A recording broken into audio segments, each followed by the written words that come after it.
The quiet wolf of the pack, the fragrance of pine and damp earth, offered a grounding solace, a familiar comfort Lyra sought amidst the pack's boisterous gatherings.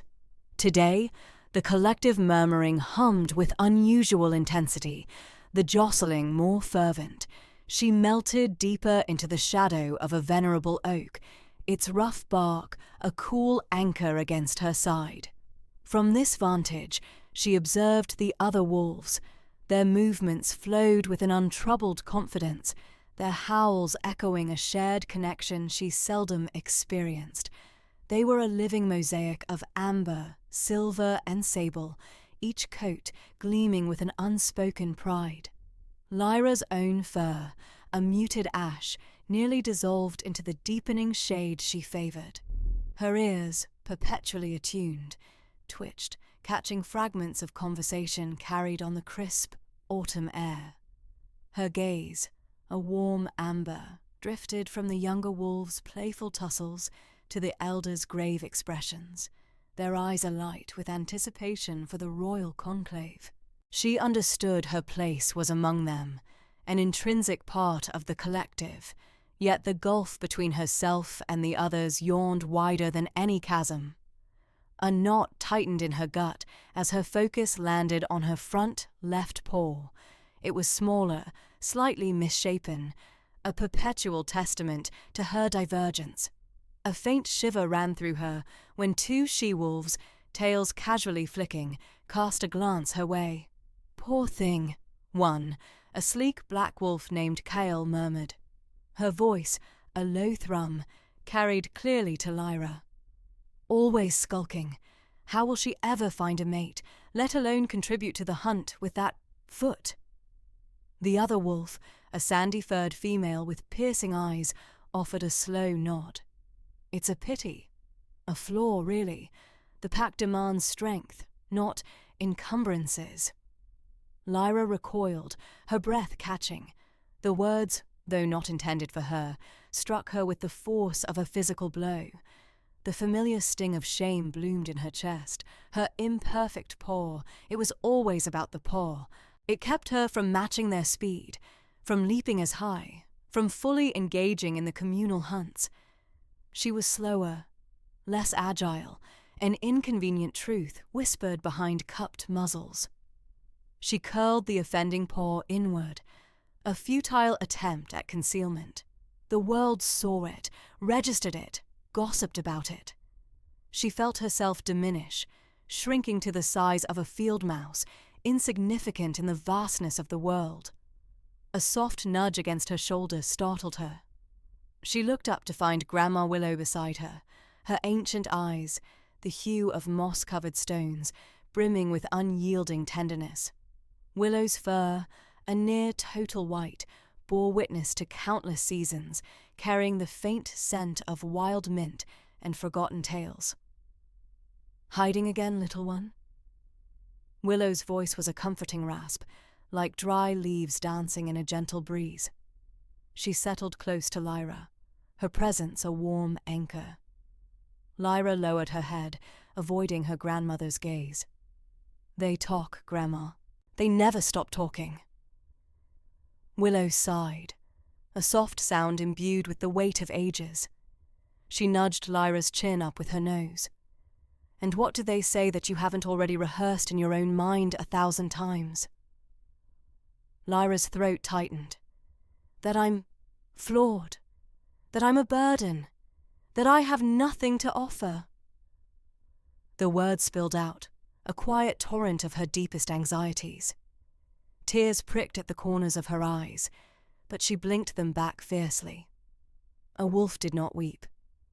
Grandma Willow's gaze remained steady, unwavering.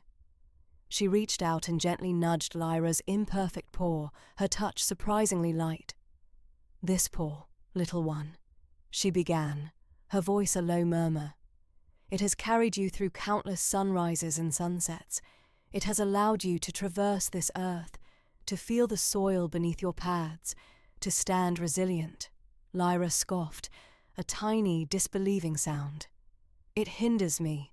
It makes me feeble." "Feebleness? Willow countered, her voice firm yet gentle, "is often a matter of perspective. Look closely, Lyra.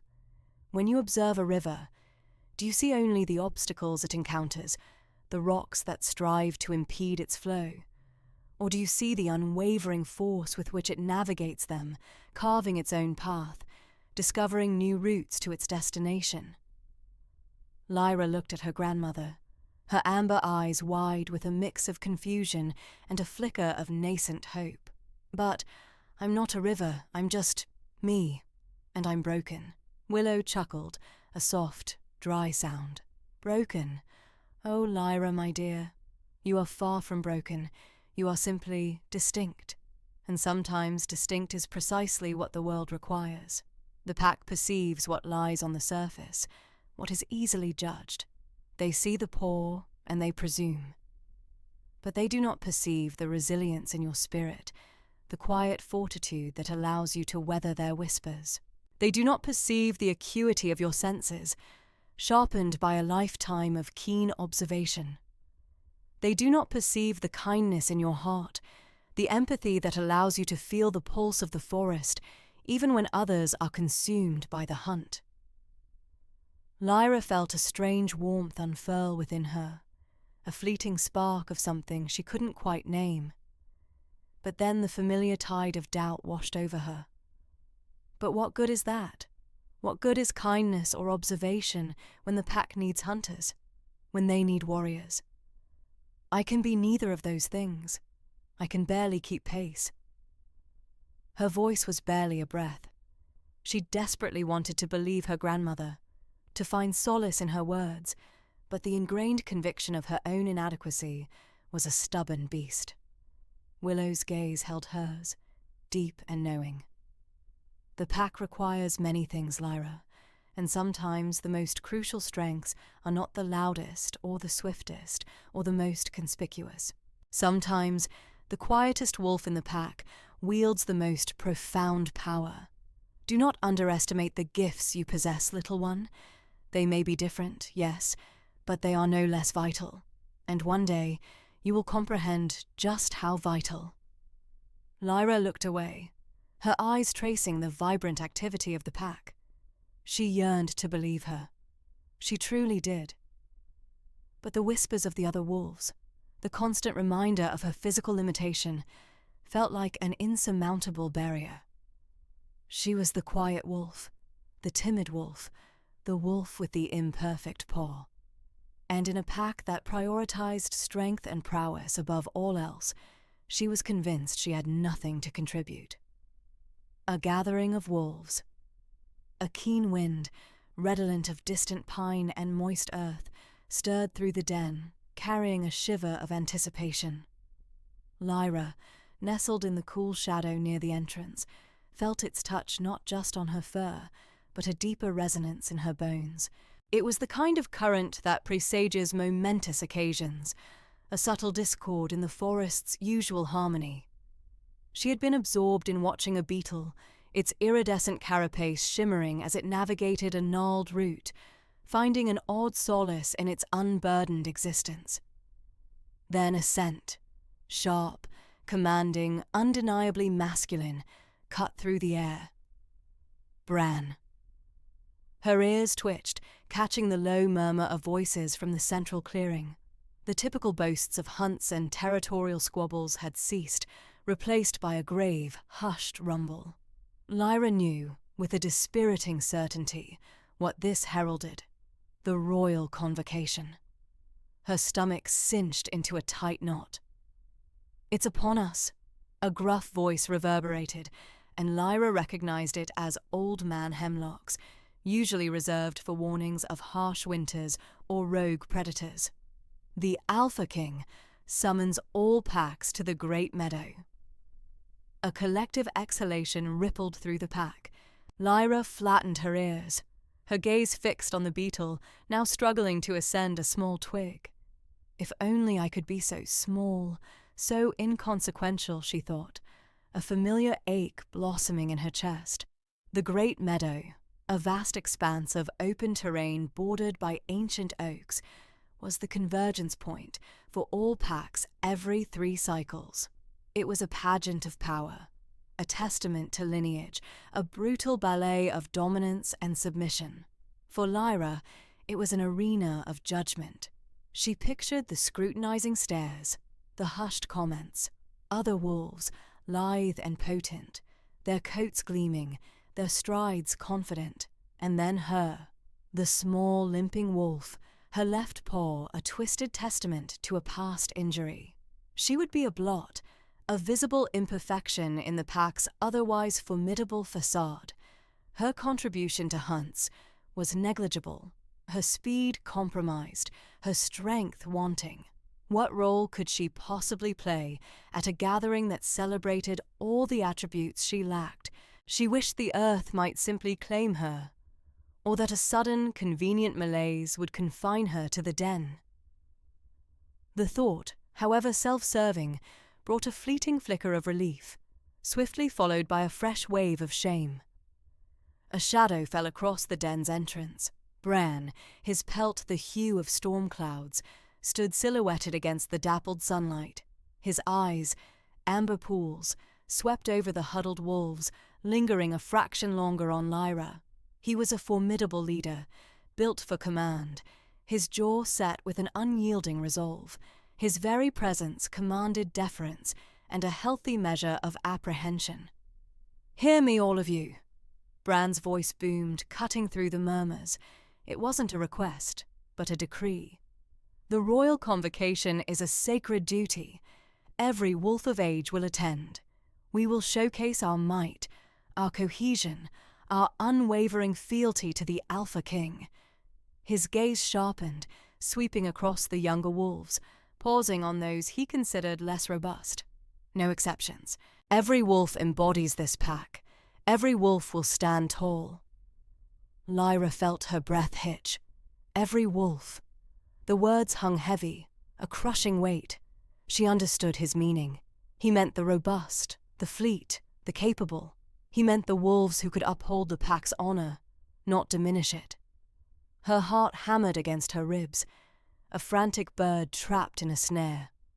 She risked a glance at Bran, finding his eyes now fixed directly on her. There was no malice in his gaze, but a cold, hard pragmatism that stung more deeply than any insult. It was the look of a leader assessing a potential vulnerability, an unavoidable liability. "You understand, Lyra?" he inquired, his voice devoid of warmth, yet not overtly harsh. It was a simple, factual query, like asking if dawn would break. She flinched, her tail tucking tighter between her legs. "Yes, Alpha Bran," she mumbled, her voice a near whisper. The words tasted like ash. Her grandmother's adage of embracing her distinctness as strength echoed in her mind, but it felt remote, unreal, swallowed by the immediate, suffocating dread. How could she possibly project strength when her very presence felt like a compromise, a reluctant offering to a world that only valued perfection? The Great Meadow would not be a place of revelation for her, she thought, but a public exhibition of her shortcomings. The thought made her want to keen, but she merely bowed her head, accepting her fate. The scent of pine and damp earth suddenly felt ponderous, stifling. The beetle had vanished, leaving Lyra alone with her escalating apprehension. The convocation wasn't just an event, it was a reckoning. The long road. The morning air, sharp with pine and the faint, metallic tang of an impending storm, nipped at Lyra's nose. A restless current of grey and brown fur, the pack stirred, their anticipation a palpable thrum in the cool dawn. Lyra observed from the fringes, a shadow among the deeper gloom beneath the ancient firs. This was it, the long trek to the royal convocation. She waited until the last of the younger wolves, tails wagging with unburdened zest, had merged into the main column. Then, with a quiet exhalation that was more air than sound, she joined, not among them, but far behind, Her stride, a perpetual echo of the gash that had once nearly claimed her leg, drew her subtly to the left with each step. A minute, almost imperceptible hitch, yet one she felt acutely. She favoured the solitude of the rear, where the dust of the pack's passage settled before she reached it, where the faint individual sense of their trails had already begun to fade. The journey commenced across familiar hunting grounds, a mosaic of sun-dappled glades and dense thickets. Lyra recognized the gnarled oak where she'd once cornered a plump rabbit, the shallow stream where she'd learned to drink fearlessly. Today, however, these landmarks offered no solace, instead casting into sharp relief the unknown terrain ahead. A landscape where her perceived vulnerabilities would be magnified under the scrutiny of other packs. Her gaze remained lowered, scanning the forest floor for intriguing pebbles or unusually shaped leaves. Anything to avoid the eyes of any lagging wolf, not that any ever did. Her presence, she knew, was largely unremarked, a quiet acknowledgement of her existence and little more. It was a comfortable anonymity, one she had cultivated since her injury, a bulwark against the pity or disdain she imagined lurking in their gazes. As the morning progressed, the scenery began to transform. The familiar firs yielded to broader, leafier trees, their branches already hinting at autumn's first subtle blush. The forest floor, once a carpet of needles and moss, became a rustling tapestry of fallen leaves beneath her paws. She noted the nuanced shifts in light filtering through the canopy, from the crisp, early shafts to the softer, diffused glow of midday. A flash of russet in the undergrowth, a fox, perhaps, melting away from the pack's commotion. The distant cry of a hawk, a lonely sound that mirrored the quiet ache in her own chest. From her vantage, the pack ahead appeared as a fluid, singular entity, a living ribbon weaving through the trees. She discerned the broad shoulders of the elder males, their powerful strides devouring the distance. The sleek forms of the huntresses moved with economical grace. Even the younger wolves, though still spirited, maintained a surprising discipline, their exuberance tempered by the gravity of the expedition. Lyra observed them, a silent chronicler of their cohesion, their might, their shared objective. She wondered what it felt like to be so intrinsically part of something so grand. The path, though etched by generations of traveling packs, presented its own trials. Rocky inclines provoked a dull throb in her mended leg, while slippery descents demanded deliberate paw placement. She stumbled once, catching herself before a fall, a small gasp escaping her. A quick, almost frantic glance confirmed no one had seen. The pack was too far ahead, their thoughts fixed on the destination, not on the limping wolf at the rear. She pressed on, driven by a quiet resolve not to be left behind, not from a yearning to join them, but from a deeper, more primitive need to belong, even if only by proximity. The air grew cooler as they skirted a deep valley, the wind carrying the damp scent of unseen water.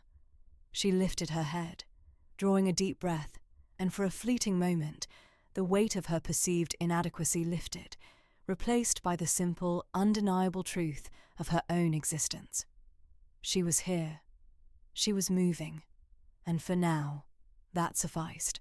The sun began its slow descent, painting the western sky in hues of orange and purple. The pack's steady pace now revealed the day's exertion. Lyra noted the subtle slackening of tails, the occasional heavy sigh carried back on the breeze. Soon they would seek a suitable resting place to huddle against the encroaching night. And Lyra, in her customary fashion, would find a quiet spot at the very edge of their camp, a small, solitary figure on the long, long road. The convocation felt impossibly distant, a looming shadow at the end of a journey she felt unequipped to undertake. Yet the journey itself, in its quiet, observant way, had already begun to reshape her. Arrival at the grand clearing. The scent of pine needles, damp earth, and distant rain had been Lyra's constant companions for days.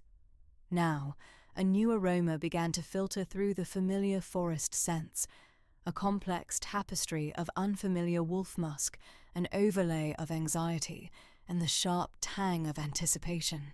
The air itself seemed to hum with an unseen energy, a low thrum that vibrated through the ground and up into her pores. The trees, once a comforting canopy, began to thin, revealing glimpses of a sky, vast and unblemished by branches. Lyra, still bringing up the rear of her pack, felt a prickle of unease trace its way up her spine. Then they broke free. The forest exhaled, giving way to an expanse so colossal it stole the breath from her lungs. The grand clearing was not merely a clearing, it was a bowl carved into the heart of the world, ringed by ancient, towering oaks whose branches formed a jagged crown against the brilliant afternoon sky.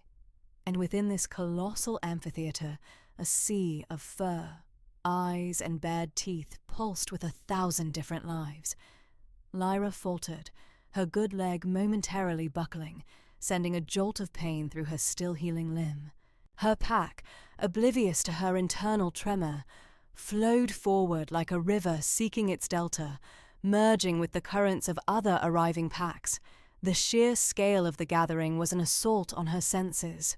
Wolves, so many wolves, more than she had ever seen in her life, more than she had even imagined existed beyond the borders of her own territory.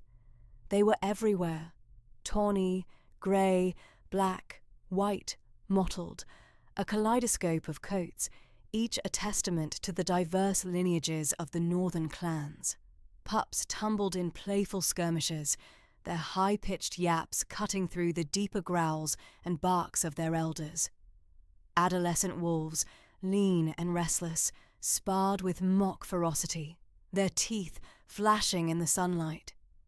Elder wolves, their muzzles dusted with silver, observed with a quiet dignity, their eyes holding the weight of countless seasons. The noise was a physical entity, pressing in on Lyra from all sides, a cacophony of greetings, challenges, warnings, and pronouncements swirled in the air. A living storm of sound. The ground vibrated with the collective padding of paws, the shifting of bodies, the restless energy of 1,000 wild hearts, every fibre of Lyra's being screamed for the quiet solitude of the forest, for the familiar scent of her own small pack, for the comforting anonymity of the deep woods. Here, she was a single, fragile thread in a vast, overwhelming tapestry. Her heart began to pound, a frantic drum against her ribs. It wasn't the steady, rhythmic thrum of exertion, but a panicked, irregular beat, echoing the frantic flutter of a trapped bird. Her breath hitched in her throat, coming in shallow, ragged gasps. Every instinct urged her to turn, to flee back into the welcoming embrace of the trees, to disappear into the shadows where she felt safe and unseen. But her paws, despite their tremor, remained rooted to the spot. A strange, stubborn refusal pulsed beneath her fear, a quiet defiance that warred with her terror. "Well, look at this, Lyra!" a voice chirped, startling her. Phelan, his russet fur gleaming in the sun, trotted up beside her, his tail wagging with irrepressible energy. His eyes, bright with curiosity, devoured the scene. "Never seen so many, have you? It's like the whole world decided to have a party." Lyra could only manage a choked sound, her gaze still sweeping across the endless throng, searching for a single familiar face, a friendly glint of recognition in the sea of strangers. She felt acutely aware of her scarred leg, the slight limp that betrayed her weakness, the shame that still clung to her like a second skin. Here, amidst such power and vitality, she felt utterly exposed, a defect on display. Phelan, oblivious to her distress, nudged her with his nose. Don't just stand there, timid one. Come on, let's see where Alpha Kalen is setting up. Probably right in the thick of it, showing off as usual." He laughed, a light-hearted sound that grated on Lyra's raw nerves. "Though I suppose you'd rather hide in the shadows, wouldn't you? Wouldn't want anyone to see you, eh?" The casual barb, though not maliciously intended, struck a fresh wound. Lyra flinched, her ears flattening against her skull. She wanted to retort, to snap back with a sharp word, but the words caught in her throat, choked by the lump of fear and humiliation. She merely lowered her head, her gaze fixed on the churned earth beneath her paws, wishing the ground would open up and swallow her whole. The humiliation, combined with the sheer terror of the crowd, threatened to overwhelm her completely. She was insignificant, broken, and utterly alone in this vast, roaring wilderness of wolves. The Alpha King's presence. A sudden, almost imperceptible shift rippled through the throng. The low hum of 1,000 conversations faltered, then died, replaced by a silence so profound it seemed to vibrate in Lyra's bones. Every head, every gaze swiveled towards the elevated dais at the center of the grand clearing, an ancient stone platform ringed by gnarled, massive oaks. Lyra, caught in the current of anticipation, found herself peering over the shoulder of a broad-backed wolf, her breath hitched in her throat. Then he appeared, not with a dramatic leap or a bellowing announcement, but with a quiet dignity that somehow amplified his presence. Alpha King Thorn, a titan of a wolf, emerged from the shadowed archway of the dais. He was a creature forged of power and purpose, his coat a rich, dark sable that seemed to absorb the twilight's fading light. His shoulders, massive and heavily muscled, spoke of raw strength, while his head, held high, radiated an ancient, unwavering authority. His eyes, the color of burnished gold, swept across the sea of expectant faces, and Lyra felt an involuntary shiver trace its way down her spine. They held no malice, no overt aggression, yet they promised absolute, unquestioning dominion. A collective gasp, soft as a sigh, moved through the assembled wolves. Then, as if a single, invisible command had been issued, every head bowed. From the grizzled elders to the smallest pups clinging to their mothers, every wolf lowered their gaze, pressing their noses to the ground in a primal act of submission. The sight was overwhelming, a testament to Thorn's undisputed power. Lyra, caught off guard, hesitated for a fraction of a second. Her heart hammered against her ribs, a frantic bird trapped in a cage. Her instincts screamed at her to follow suit, to humble herself before this undeniable force. But something, a stubborn tremor deep within her, resisted. Her gaze, against her better judgment, remained fixed on the Alpha King. He stood unmoving, a statue carved from granite, allowing the silence and the deference to wash over him. His golden eyes, Lyra realized with a jolt, were not merely observing the bowing wolves. They were assessing, evaluating. He was a predator at the apex of his domain, acutely aware of every ripple in his territory.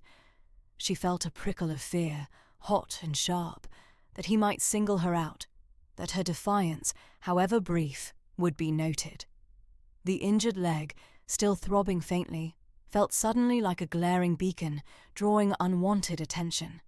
The humiliation she had felt moments ago in the clearing returned with renewed intensity, amplified by the Alpha King's formidable presence. Her packmates, sensing her hesitation, nudged her with soft whines. "Lyra, down!" A hushed voice urged from beside her. She finally dropped her head, but not all the way to the earth. Her eyes remained half-lidded, still stealing glimpses of the formidable figure on the dais. He was not just physically imposing, his very aura seemed to crackle with an energy that demanded respect, a respect born not of fear alone, but of a deep-seated recognition of his lineage and his role. He was the embodiment of the pack, the ultimate protector, the unwavering leader. Lyra had heard tales of Alpha King Thorn's justice, swift and unyielding, but also of his wisdom, a sagacity honed over countless seasons. He was a ruler who commanded allegiance, not just through strength, but through an intrinsic understanding of the ancient laws that governed their world. Yet, in that moment, all Lyra could register was the sheer, crushing weight of his authority, an oppressive blanket that seemed to stifle her own breath. She felt small, utterly insignificant, her perceived flaws magnified tenfold under the gaze of such a powerful being. The leg, the limp, her general awkwardness, they felt like neon signs advertising her inadequacy. She longed to disappear, to melt into the earth and escape the overwhelming scrutiny, real or imagined, of the Alpha King. This was not just a gathering, it was a crucible, and Lyra, with her battered spirit and healing limb, felt woefully unprepared for the fire. Packs present themselves. The air vibrated with a burgeoning anticipation, a nervous hum distinct from the earlier joyful murmurs. Alpha King Thorn's gaze, though unfastened to any single wolf, swept across the gathering with an intensity that sent a shiver down Lyra's spine. He stood on the elevated dais, a figure of stoic power, his presence a gravitational anchor. The first pack began its measured advance, their synchronized movement a testament to generations of ingrained respect. These were the Frostfang clan, their pelts a pristine white, gleaming like fresh powder beneath the afternoon sun. Their alpha, a colossal male with eyes the shade of glacial ice, guided them with a proud, deliberate stride. Reaching the dais's base, the Frostfang Alpha lowered himself in a gesture of absolute fealty, his muzzle nearly brushing the earth. His pack mirrored the action, a ripple of white fur dipping in unison. Lyra watched, a knot tightening in her gut. There was no wavering in their movements, no hint of internal debate. They were the embodiment of submission, a flawless tribute to the reigning authority. Thorn merely gave a subtle nod, an acknowledgement that nevertheless echoed with profound command. One by one, the packs presented themselves. The Shadowfen wolves, sleek and dark as midnight, glided with a silent grace that spoke of ambushes and swift justice. The Sunstone pack, their fur a rich tapestry of russet and gold, offered a vibrant contrast, their bows deep and earnest. Each clan bore a unique characteristic, a subtle signature in their collective movement and the bearing of their alphas, yet all shared a profound deference to the king. Lyra observed the intricate ballet of power and submission, a primal dance as ancient as the wolves themselves. The scent of fear, laced with awe, hung heavy, but beneath it, Lyra discerned an underlying current of belonging, of a community unified under a single, formidable leader. Her own heart began to hammer a frantic rhythm against her ribs. Her injured leg, usually a dull throb, now pulsed with a sharp, insistent pain, mirroring the rising tide of her apprehension. She felt insignificant, a mere speck amidst the grandeur of the other packs. Her mottled grey fur seemed muted compared to the vibrant hues surrounding her. Whispers about her limping gait, her perceived weakness, reverberated in her mind, amplifying her insecurity. Phelan, oblivious to Lyra's internal turmoil, leaned in, his tail wagging a slow, lazy beat. "Look at the Nightfall clan, Lyra. Their alpha is huge, isn't he? Bigger than old Borin back home." His eyes were wide with innocent curiosity, reflecting the spectacle with unblemished wonder. Lyra managed a weak nod, her gaze fixed on the ever-shortening distance between her pack and the dais. The sheer number of wolves, the weight of their collective submission, pressed down, threatening to suffocate her fragile sense of self. Her paws, despite the warm earth beneath them, felt cold, and a tremor began in her hind leg, then spread through her entire frame. She tried to steady herself, to project composure, but the effort was immense. What if she stumbled? What if her bow wasn't deep enough? What if Thorn saw the defiance, the lingering resistance in her eyes? The thought sent a fresh wave of panic through her. She was a damaged wolf, an outlier. What right did she have to stand before the Alpha King? The Timberridge pack, known for their powerful builds and deep forest green pelts, concluded their presentation with a resonant grunt of respect from their alpha. Thorn's gaze, unreadable yet intensely present, shifted. Lyra's breath hitched. It was their turn next. A shiver ran through Lyra, a cold dread that pierced through the oppressive heat of the day. She could feel the stares of the other packs, the silent judgments she imagined were being cast upon her. Her grandmother's words, "Embrace your uniqueness, little one," felt hollow, distant. In this moment, surrounded by such formidable strength and flawless obedience, her uniqueness felt like a glaring defect. Phelan nudged her gently. "Come on, Lyra. It's our turn." He moved forward with an eager bounce, his confidence a stark contrast to her trembling. The familiar scent of her own pack, usually a comfort, now felt like a spotlight, highlighting her flaws. Their alpha, a grizzled old male named Borin, led them with a quiet dignity, his movements economical but firm. He didn't possess the flashy charisma of some younger alphas, but his presence commanded an unspoken respect within their smaller, more humble clan. As they neared the dais, Borin's ears flattened slightly in deference, his posture indicating a deep, unwavering loyalty. He bowed, a slow, profound dip that spoke of years of service and respect. His pack followed, a wave of grey and brown pelts lowering in unison. Lyra, caught in the current of their collective movement, found herself bending, her body responding to the ancient instinct to submit, to acknowledge the supreme power of the Alpha King. Her bow was a little less fluid than the others, a fraction more hesitant, but she bowed nonetheless, her gaze fixed on the ground, a turmoil of fear and a stubborn, defiant spark warring within her. Lyra's refusal, a suffocating density, permeated the air, pressing down on Lyra as Bran's resonant growl heralded their arrival. The Whisperwood pack, loyal to the lunar crown. A low hum of murmurs rippled through the gathered wolves. Whisperwood, renowned for their quiet fortitude, rather than overt displays of might, commanded a respect born of resilience. Lyra, favouring her still aching leg, moved with her pack toward the dais, each step a battle against her own internal turmoil. Her heart hammered a frantic rhythm against her ribs, deafening her to the distant, echoing cheers of other packs. She fixed her gaze on the broad, powerful shoulders of the wolf ahead, seeking anonymity within the formation. Alpha King Thorn's eyes, the colour of twilight skies, swept over them. Lyra felt their intensity even from afar, a prickle of awareness that made her hackles rise. He was a primal force, a being sculpted from the very essence of the wilderness, and Lyra, with her limp and gnawing insecurities, felt utterly transparent. Bran, a portrait of composed strength, halted before the king.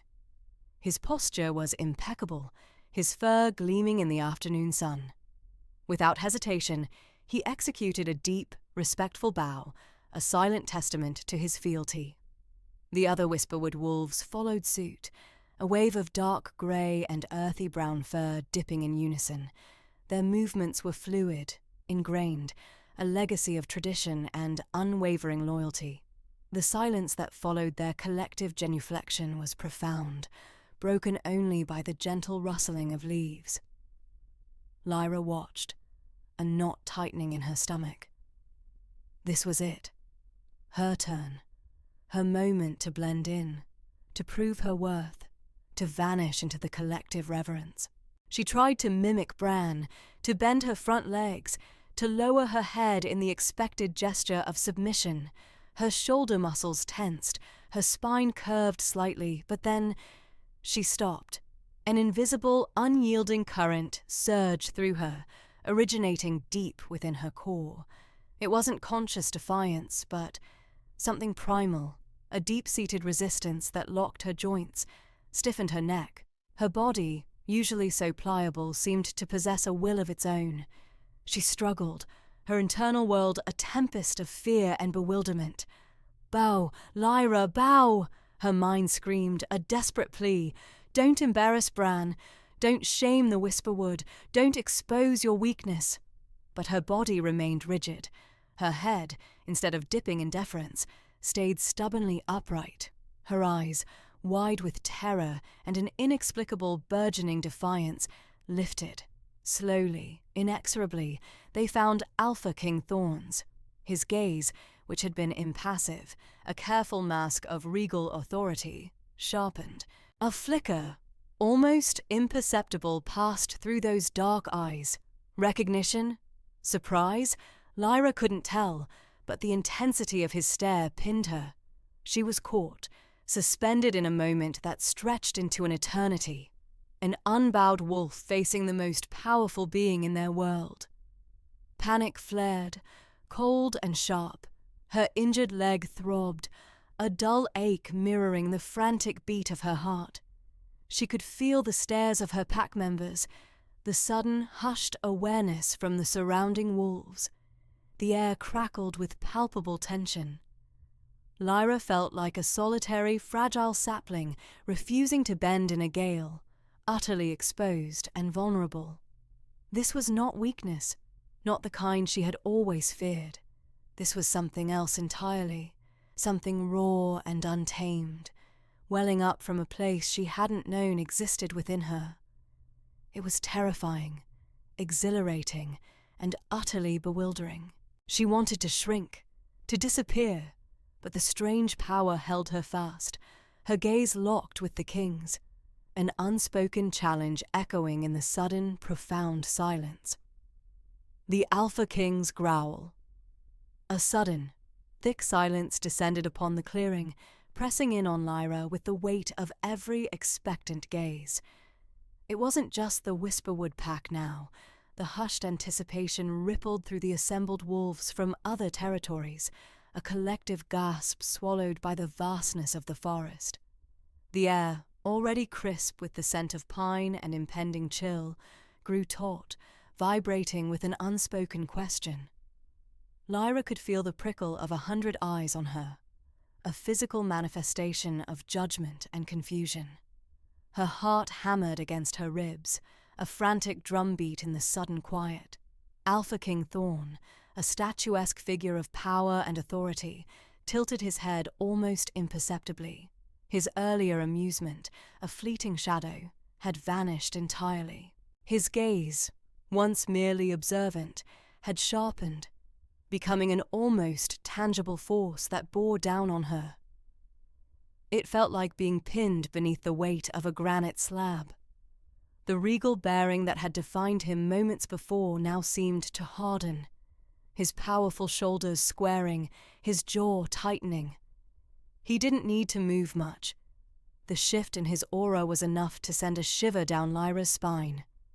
Then it came. Low, guttural and vibrating through the very earth beneath her paws, Alpha King Thorn's growl ripped through the silence. It wasn't a roar of aggression, not yet.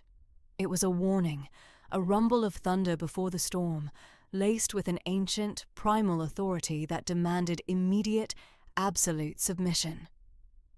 It spoke of deep roots, of leadership unchallenged for generations, of a power that had no patience for defiance.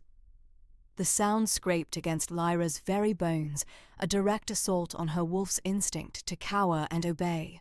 Every muscle in her body screamed for her to drop, to bow, to flatten herself against the forest floor and acknowledge the king's dominion.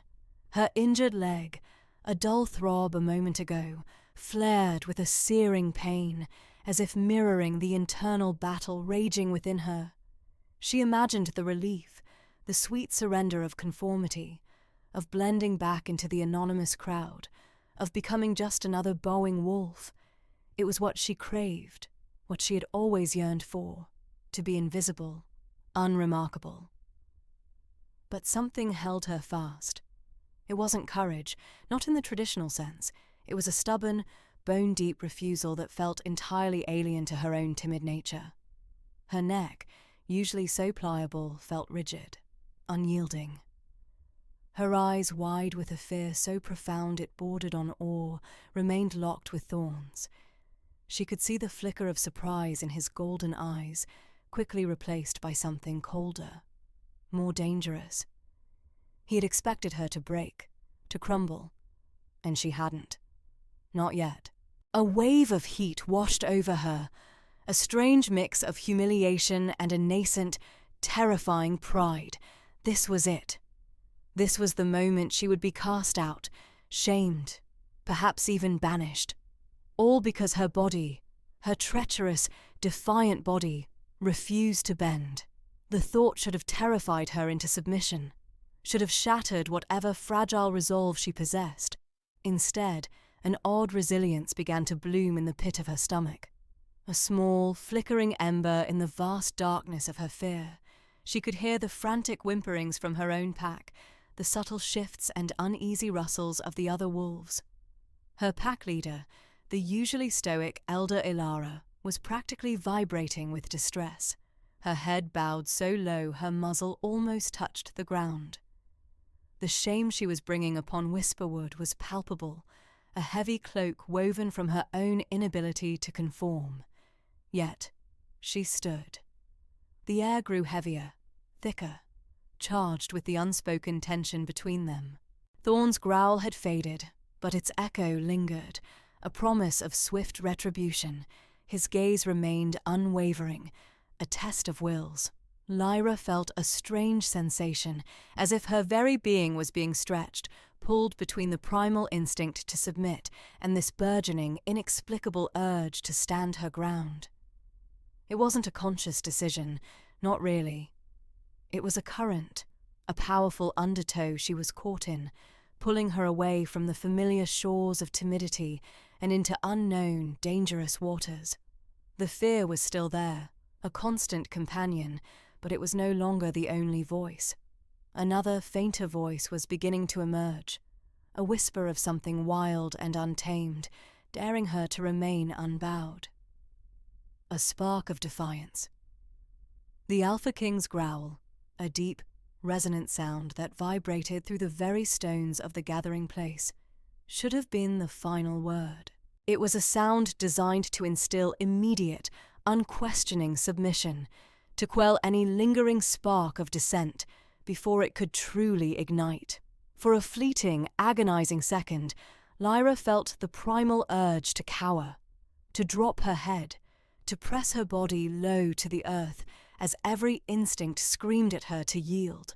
Her injured leg throbbed, a physical manifestation of her perceived weakness and the overwhelming scent of so many powerful wolves pressed in on her, suffocating her with their collective authority. But then, something shifted. Deep within her, beyond the fear, beyond the doubt, a tiny ember flickered. It wasn't a raging inferno, not yet, but a persistent warmth, a defiant glow that refused to be extinguished. It pulsed, then grew, spreading through her veins, chasing away the cold grip of terror. It was the spark of her own wildness, her inherent spirit, refusing to be quelled by an external force, no matter how mighty. This wasn't the Lyra who had spent her life shrinking from confrontation, the Lyra who sought only to blend into the shadows. This was something new, something fierce and untamed. Her eyes, which had been fixed on the ground, slowly lifted. They met Thorn's gaze, unwavering. The Alpha King's amber eyes, usually so commanding, now held a flicker of surprise, quickly masked by growing impatience. Lyra felt the pressure of his will, a palpable force pushing down on her, demanding her subservience, yet The warmth inside her flared brighter, fueled by the very attempt to extinguish it. She could feel her inner wolf, usually so timid, stirring with a nascent power, a deep, ancient instinct rising to the surface. It was a pushback, a refusal to be broken. And then, to her own astonishment, a sound rumbled from deep within her chest. It wasn't a whimper, nor a plea. It was a growl, small perhaps, certainly not as deep or thunderous as Thorn's, but firm. It was a defiant, guttural rumble that spoke of a spirit refusing to bend, a quiet declaration of her refusal to submit. The sound felt raw on her tongue, an unexpected release of coiled tension, and for a moment, even Lyra was stunned by her own audacity. The effect was immediate and dramatic.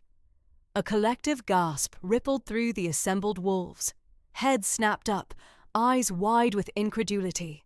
Such a direct challenge to the Alpha King was unheard of, especially from one so seemingly insignificant, so physically compromised. Thorn himself froze, his powerful frame momentarily rigid, his expression, which had been set in an impatient mask of authority, now shifted, a flicker of genuine shock crossing his features before hardening into something much more dangerous. His nostrils flared, scenting the unfamiliar scent of outright defiance emanating from the small, limping wolf before him. Whispers, like a sudden gust of wind through dry leaves, erupted from the surrounding packs. Did she just growl? A voice hissed, barely audible above the mounting tension. Another scoffed, "Impossible, she's mad!" But beneath the disbelief, a tremor of something else ran through the crowd, a strange mix of fear and a reluctant, almost unwilling respect. To challenge the Alpha King, knowingly and directly, was a suicide mission, yet Lyra stood there, still defiant, her heart pounding a frantic rhythm against her ribs. The air grew thick, heavy with unspoken questions and simmering anticipation. Every eye was on Lyra, no longer a forgotten shadow, but a focal point of intense scrutiny. The weight of their gazes was immense, but the internal fire, once a mere spark, now burned with a steady flame, giving her an unexpected strength. Her injured leg still ached, a dull throb, but the pain no longer dominated her senses. It was overshadowed by this new, burgeoning feeling of self-possession, of an identity asserting itself against overwhelming odds. She had defied the Alpha King. She had defied her own fears. And in that moment, Lyra knew, with a certainty that chilled and thrilled her, that nothing would ever be the same. The silence stretched, pregnant with consequence, as the Alpha King's gaze, now sharp and calculating, bore down on her, searching for answers she didn't yet fully understand herself. An ancient recognition. The collective gasp that rippled through the gathered packs was a physical entity, striking Lyra like a sudden gust of wind. Yet she stood firm, her defiant growl still echoing in the stunned silence. The air, thick with anticipation, crackled around her, a tangible energy she could almost taste. Her injured leg throbbed, a dull counterpoint to the wild thrumming in her veins. She met Alpha King Thorn's gaze, unflinching, her hackles still raised, a silent challenge in her posture. Thorn, for his part, was a statue carved from pure disbelief. His initial shock had given way to a dangerous glint in his eyes, a flicker of the immense power that commanded the loyalty of entire packs. His lips, previously drawn back in a snarl, slowly softened, the tension in his powerful frame easing, though not entirely disappearing. A curious tilt of his head replaced the previous aggressive posture. The shift was subtle, almost imperceptible, yet Lyra felt it, a subtle loosening of the invisible leash that had bound her to the fear of his dominance. The anger in his eyes, a moment ago, a raging inferno, now cooled to a simmering ember of intrigue. He took a step forward, then another, his massive paws landing with a deliberate softness that belied their strength. The other wolves, rigid with apprehension, parted for him, creating a clear path between the alpha king and the defiant young wolf. Every eye in the clearing was fixed on them, the silence so profound Lyra could hear the frantic beat of her own heart in her ears. Each slow, measured step Thorn took was a stroke on a taut drum, building a tension that was almost unbearable. Lyra, despite the tremor that now began in her hind leg, held her ground. She was no longer shrinking from him. She was a tree rooted in the earth, weathering a coming storm. As he drew closer, the scent of him, pine and rain and raw, untamed power, enveloped her, a potent mix that should have sent her cowering. Instead, it mingled with the metallic tang of her own fear and the earthy scent of her defiance, creating a strange, intoxicating cocktail. His eyes, the colour of a winter sky, narrowed, not in anger but in intense scrutiny. He wasn't looking at her. He was looking into her, peeling back layers, searching for something hidden. He stopped a paw's length away, close enough for Lyra to feel the warmth radiating from his immense body. His gaze swept over her, taking in her bristling fur, her defiant stance, the slight tremor in her injured leg. His expression, once a mask of stern authority, softened further, a hint of something akin to wonder entering his eyes.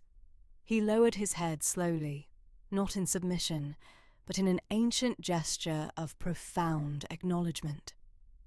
A deep rumble started in his chest, not the growl of dominance she had heard moments before, but something entirely different.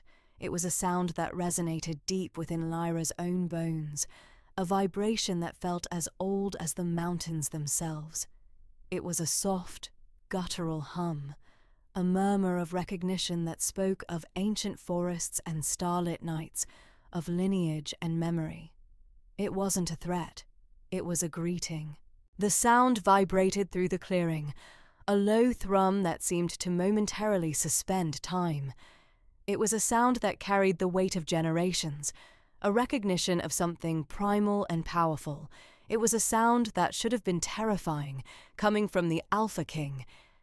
Yet Lyra felt a strange sense of belonging wash over her, a connection that transcended the fear and the defiance. Thorn's nose brushed lightly against her forehead, a fleeting, almost reverent touch. His breath, warm and earthy, ghosted over her fur. In that moment, the world narrowed to just the two of them, Alpha King and defiant young wolf, bound by an unspoken language, an ancient recognition that defied all logic and expectation.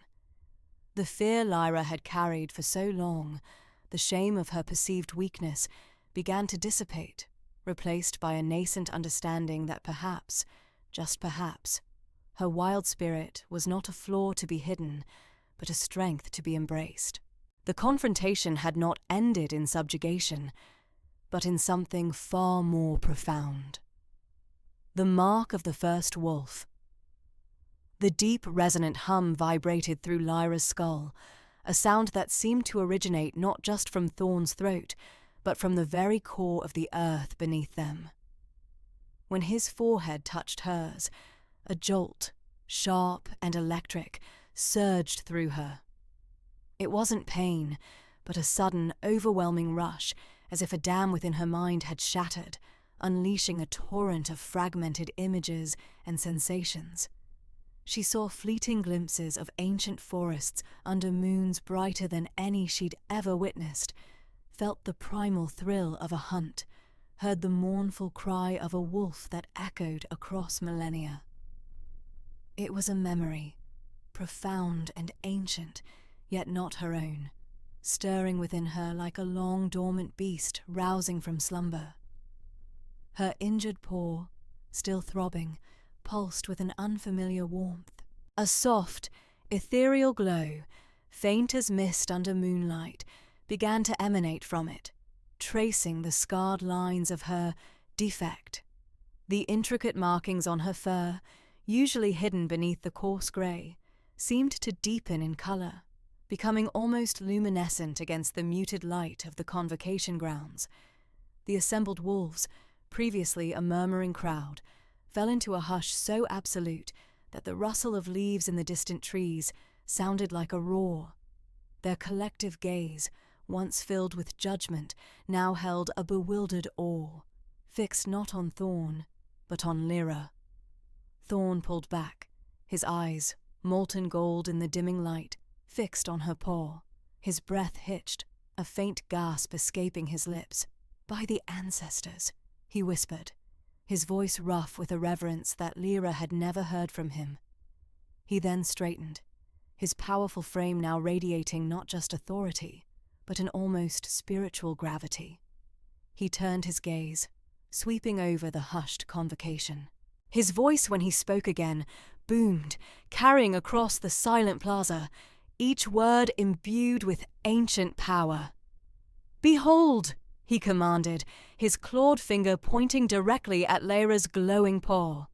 "The markings of the first wolf." A ripple of murmurs, hushed and astonished, swept through the crowd. "The first wolf?" someone whispered, disbelief warring with wonder. Lyra herself felt a dizzying disorientation. The first wolf was a legend, a myth whispered in lullabies, the progenitor of all wolves, said to possess unmatched strength and a spirit that defied all earthly bounds. To suggest she, Lyra, the pack's broken burden, bore its mark was preposterous. Then, a familiar scent cut through the rising tide of confusion and awe. Grandma Willow. The old she-wolf pushed through the stunned ranks, her usually stoic face alight with a fierce, knowing pride. She moved with surprising agility for her age, her eyes, milky with years, fixed on Lyra with an intensity that seemed to see straight into her soul. "I knew it," Grandma Willow breathed, reaching Lyra's side. Her gnarled paw, surprisingly gentle, cupped Lyra's glowing limb. "I always knew there was something special about you, child. Not a defect, never a defect, a blessing." Her words were a balm, soothing the frantic beat of Lyra's heart. Lyra looked at her, then back at Thorn, then at the glowing paw. The warmth intensified, spreading through her veins, chasing away the chill of her fear and self-doubt. The jolt, the ancient memories, the glow, it all coalesced into a profound, undeniable truth that resonated deep within her bones. She wasn't defective. She was different, and perhaps, for the first time, not in a way that made her lesser. Thorn, still facing the crowd, continued, his voice ringing with conviction. "For generations we have sought the signs, interpreted the prophecies. We have looked for strength in brute force, in unwavering submission. But the ancestors show us now that true strength can arise from the most unexpected places.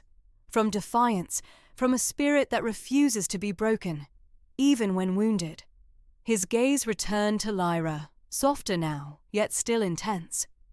"This she-wolf, she carries the spirit of the Ancient Ones, a spirit that would not bend, even to an Alpha King." A wave of understanding, slow and profound, washed over Lyra. This was why she couldn't submit. This was why Thorn's dominance had felt like an affront to something deeper within her. It wasn't weakness, it was a refusal to extinguish a fire that had burned for millennia. The heat in her paw pulsed, a silent affirmation. The pain of her injury, though still present, receded into the background, overshadowed by a nascent sense of power, a stirring of something vast and ancient within her.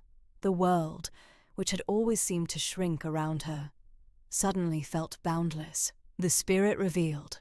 A collective gasp, a wave of sound washed over the convocation hall before settling into a charged silence, a heavy blend of veneration and apprehension.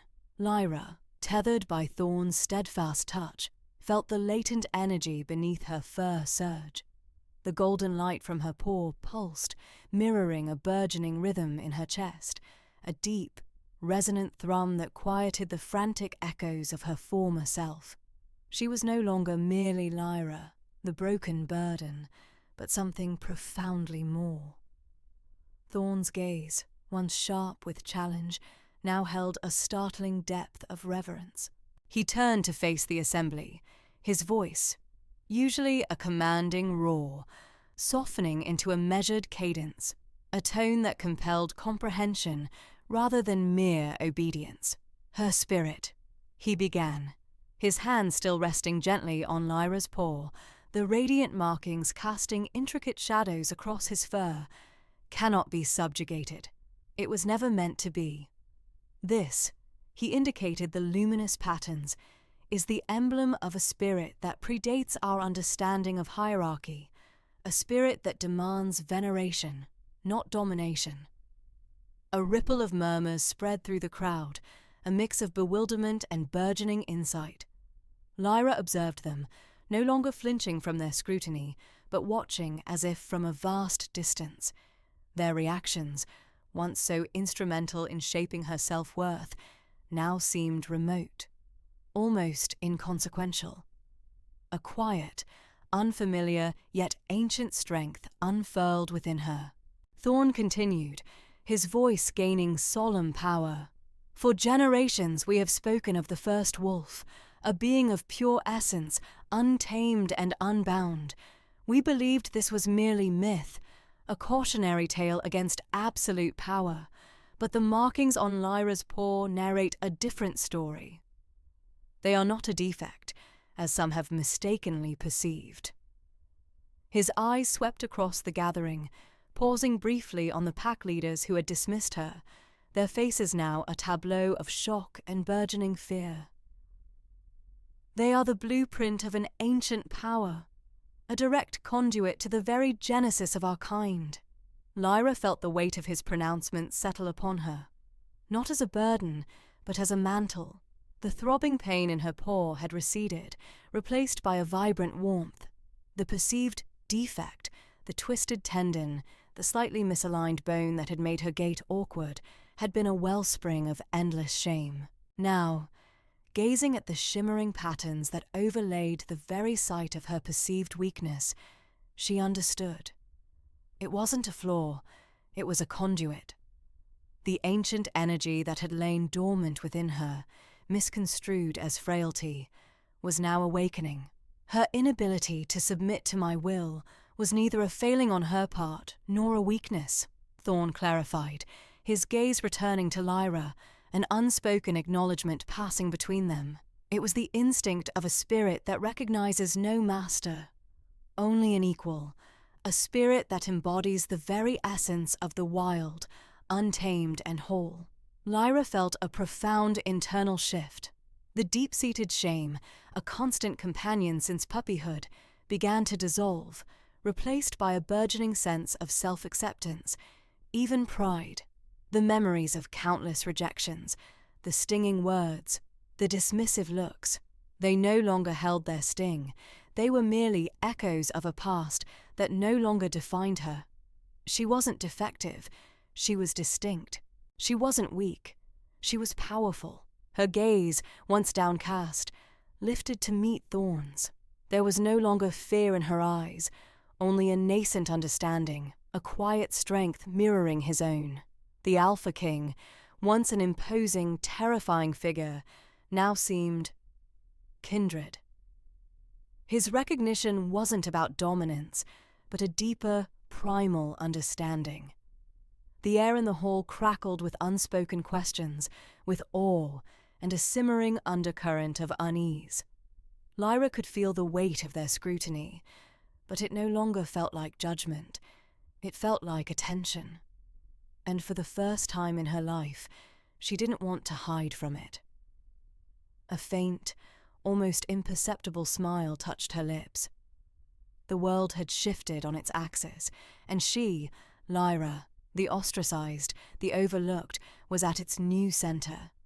Her heart, once a timid flutter, now beat with the steady, resounding rhythm of a wolf whose true spirit had finally been revealed. Lyra, the powerful Ahush, thick and reverent, draped over the convocation grounds. The air, once crackling with tension, now hummed with something ancient and electric. Lyra stood, not as the Lyra of moments ago, but as a being reborn. Her shoulders, which had always stooped as if bearing an invisible weight, were now broad and strong. Her head, previously bowed in deference or shame, was lifted, her gaze meeting the sea of eyes without flinching. The tail that had been perpetually tucked, a symbol of her deep-seated insecurity, now swept gently behind her, a banner of newly discovered confidence. It moved with an almost ethereal grace, a natural extension of her newfound poise. The shift was palpable, a ripple spreading outward from her very core. Phelan, who had been peering from behind his mother's leg, widened his eyes. He saw not the timid wolf he'd occasionally glimpsed, but a magnificent creature, bathed in the soft glow of the setting sun, her fur shimmering with an inner light. To him, she was a figure from the old stories, a vision of majesty. He nudged his mother, a silent question in his wide, innocent stare. Bran, ever composed, felt a tremor of awe. He had always seen the spark in Lyra, the resilience beneath the fear. But this transformation was beyond anything he could have imagined. He looked at Thorn, whose gaze, though still intense, held a profound respect, an ancient recognition that transcended mere dominance. Bran understood then, this was not a challenge, but an unveiling. Lyra was not just a wolf, she was the wolf, or at least a conduit to something far grander. His own posture, usually rigid in service, softened almost imperceptibly, a silent nod of acknowledgement to the power unfurling before them. Lyra felt the change resonate deep within her bones. The phantom ache of shame, a constant companion for so long, had vanished, replaced by an invigorating surge of energy. The whispers that had once plagued her, branding her as broken, now seemed like distant echoes from a forgotten dream. She was not broken, she was whole. More than whole, she was connected. A conduit to a power that hummed through her veins, a blueprint for something ancient and untamed. The luminous markings on her paws, once a source of humiliation, now pulsed with a vibrant inner fire, a testament to her unique essence. Her gaze swept over the gathered wolves, meeting theirs without apology. She saw the shock, the wonder, and yes, even the fear in some eyes, but more importantly, she saw understanding. The whispers that had once been dismissive were now tinged with reverence. Her difference was no longer a defect but a distinction, a mark of her true identity. She was Lyra, not the timid, shrinking Lyra, but Lyra the powerful. The first wolf.